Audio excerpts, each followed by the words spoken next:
Hello there. I'm Dr. Peter Persil, and welcome to the Dr. Persil treatment. The monthly show where every month I go through the real facts of what make horror what it is.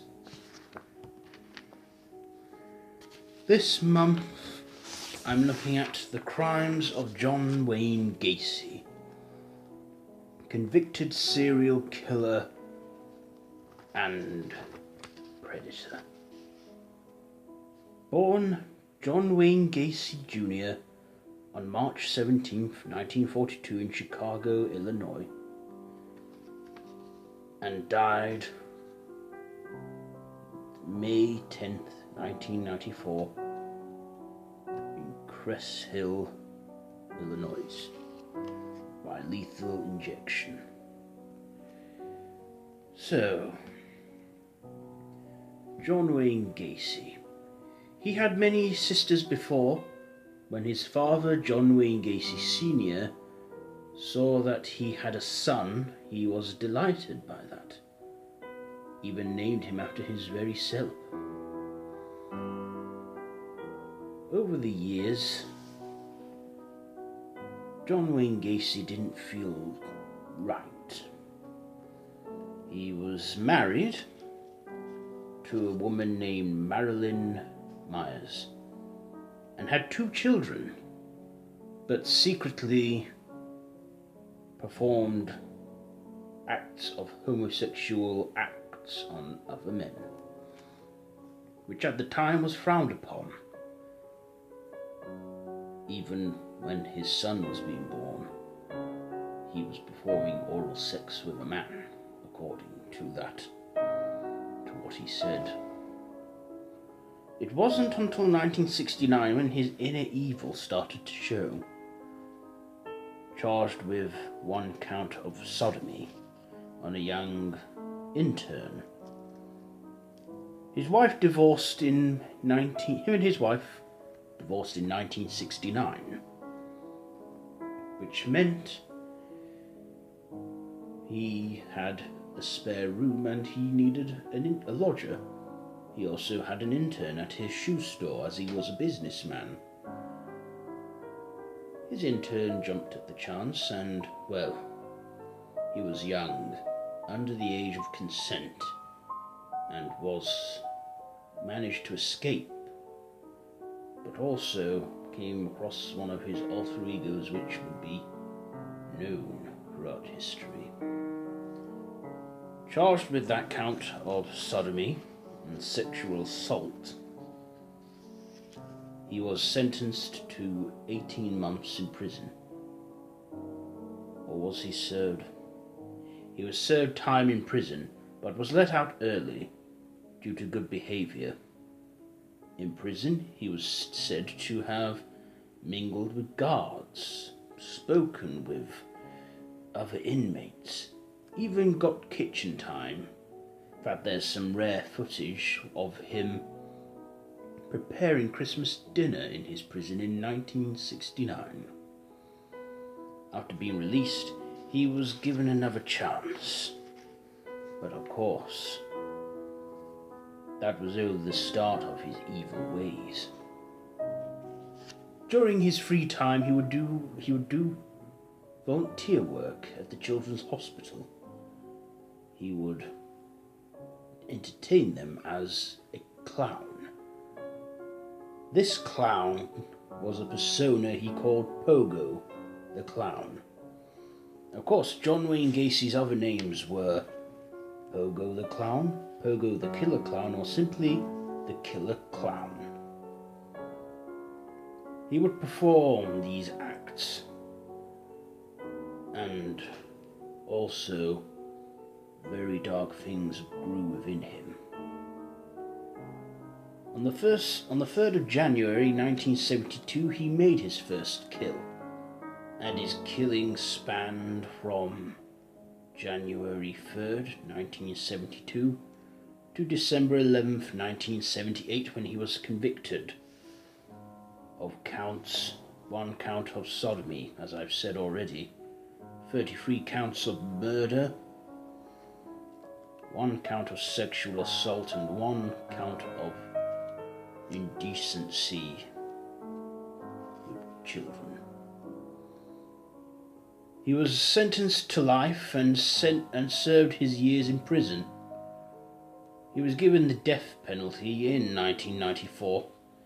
In his final moments, he requested his last meal like every death row inmate is privileged to. And also, he asked to see his sister one last time, the only sister who still spoke to him, and a recorded interview. His victims went from 33 to 34 males, all young, all killed, buried within his cellar, according to the press and news reports. In his final days, when John Wayne Gacy had his interviews, he would tell openly of everything he had done, only ever admitting his sexual orientation as bisexual, and the things he did because he liked it. Seen as a disgusting person, he also did art in his free time in prison. Art of his alter ego Pogo the Clown, with many other Disney and other fictitious characters. This character, Pogo, would go on to inspire many other horrific characters, such as Pennywise in Stephen King's It. And, of course, many other killer clowns we would know. So, he was a true, real face in horror. A true horror story. And like I have said before, the horror that is the most terrifying is the horror that is real. And of course, John Wayne Gacy was real horror, and shaped horror by giving us the evil clown trend in it. This has been the Dr. Persil treatment, and I've gone through the case of John Wayne Gacy. He was sentenced to death and was given his lethal injection, like I said, on the 10th of May 1994, and has been dead ever since. What do you make to John Wayne Gacy? Was he a born killer? Or was he driven insane by the time he lived in because he couldn't satisfy his urges publicly? Do share your thoughts with me on this. And of course,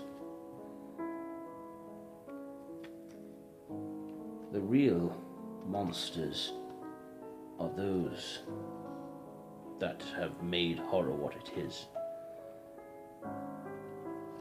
This has been a killer that has had me wondering for years.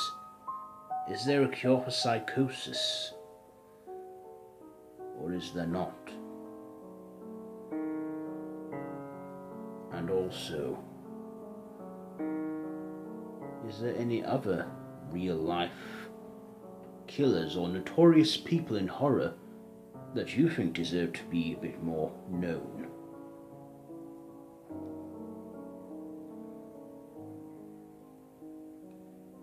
Well, this has been the Dr. Persil treatment, and I have been going over the case of John Wayne Gacy. I always wondered as well, did Gacy have multiple personalities? Did he become Pogo, but not even know it? No. He was very, very much aware of what he was doing, and aware of who he was when he was doing it. John Wayne Gacy was no more than an insane man and a convicted killer. I would have loved to have treated a person of that standards, just so I can see if psychosis can be cured, and if so, could they be let back into the world? The answer to all of that is I don't know. But I find if I keep researching and finding out, we will know for sure. But for now, that is all that we can know. This has been the Dr. Persil treatment. I have been your host, Dr. Peter Persil. Till next time, I bid you all farewell.